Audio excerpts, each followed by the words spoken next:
আসসালামু আলাইকুম। ভিন্ন ধরনের রান্নার চ্যানেল থেকে আজ আমি আপনাদের দেখাবো সর্ষে ইলিশ রান্না। প্রথমে একটি শিলপাটায় 100 গ্রাম সর্ষে বেটে নিব, একদম ভালোভাবে মিহিন করে নিব। আপনারা চাইলে ব্লেন্ডার করেও নিতে পারেন, তবে শিলপাটায় বাটলেই বেশি ভালো হয়, স্বাদও অন্যরকম পাওয়া যায়।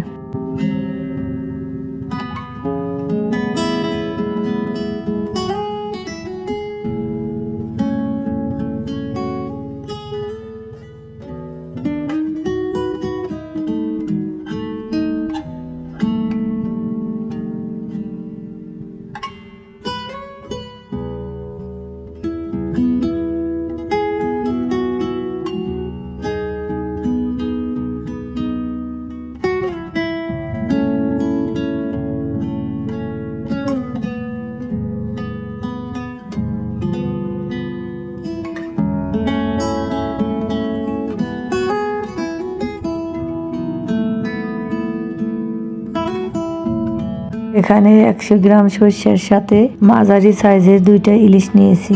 এখন মূল ভিডিওতে যাওয়া যাক। প্রথমে একটি কড়ার মধ্যে পরিমাণ মতন তেল গরম করে নিব, এরপর দিয়ে দিব পেঁয়াজ কুচি, একটু ভেজে নিব। ভাজা হয়ে গেলে এর মধ্যে দিয়ে দিব 1 চামচ আদা রসুন বাটা, 3 চামচ কাঁচামরিচ বাটা, 2 চামচ লবণ, 1 চামচ হলুদের গুঁড়া ও রাঁধুনি গুঁড়া মশলা। ভালোভাবে কিছুক্ষণ কষিয়ে নিব।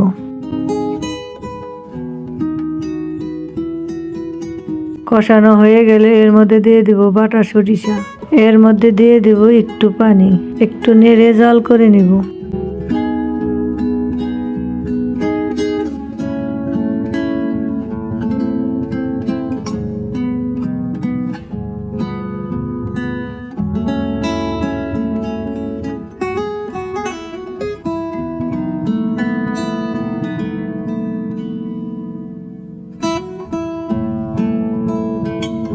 কিছুটা ঘন হয়ে আসলে এর মধ্যে দিয়ে দিব ইলিশ মাছ।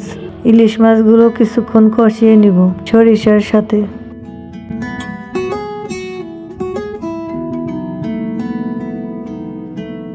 কষানো হয়ে গেলে এর মধ্যে দিয়ে দিব পানি, একটু নেড়ে ঢাকনা দিয়ে ঢেকে জাল করে নিব বলক আসা পর্যন্ত।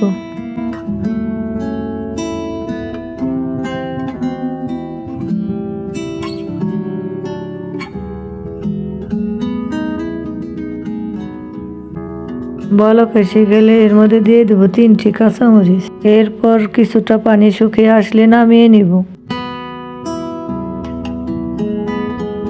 ধন্যবাদ সবাইকে যারা আমার ভিডিওটা দেখছেন। চ্যানেলটি সাবস্ক্রাইব করে দিন, যাতে পরবর্তী রান্নার ভিডিও ছাড়লে সবার আগে আপনারা দেখতে পান। সবাই ভালো থাকবেন। আসসালামু আলাইকুম।